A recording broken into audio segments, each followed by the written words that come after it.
నా పేరు సుష్మా అండి. నేను మా నాన్నని తీసుకొచ్చాను అనమాట ఇక్కడికి. యాక్చువల్గా మేము ఈఎస్ఐ సనత్ నగర్కి వెళ్ళాము.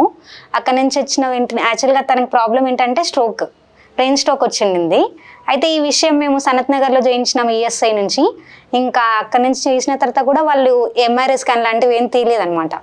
జస్ట్ డయాగ్నోసిస్ చేశారు. అంటే ఇంత ప్రాబ్లం అని చెప్పి వాళ్ళు కనిపెట్టలేకపోయినారు. అక్కడ నుంచి వచ్చిన తర్వాత వెంటనే అక్కడ 1 వీక్ ఆల్మోస్ట్ అక్కడ ఉన్నాము. అక్కడ నుంచి మళ్ళీ నాచారంకి షిఫ్ట్ చేసినారు.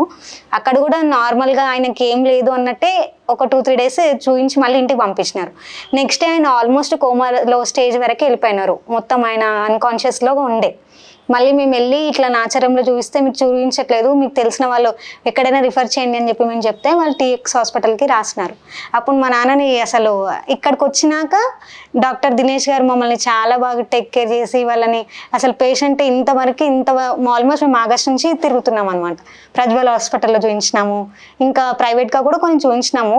అక్కడ చూపించితే ఎవరు కూడా ఇట్లా స్ట్రోక్ ఉండిందని చెప్పలేదు. కానీ డాక్టర్ దినేష్ గారిని మా నాన్నని చూడంగానే తనకి స్ట్రోక్ ప్రాబ్లం ఉండింది అని చెప్పి తను టేక్ కేర్ చేసి ఎంఆర్ఐ స్కాన్కి వెంటనే పంపించి చాలా బాగా ఇక్కడ స్టాఫ్ కూడా చాలా మా నాన్న మా మమ్మీకి చాలా బాగా సపోర్ట్ చేశారు.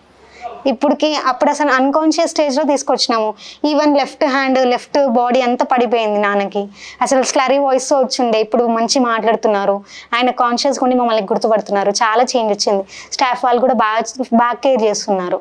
అందరు కూడా ఈచ్ అండ్ ఎవ్రీథింగ్ వచ్చి మాకు డైటీషియన్ కానీ మాకు ఏం పెట్టాలని చెప్పడం కానీ అందరు వచ్చి బాగా చూస్తున్నారు.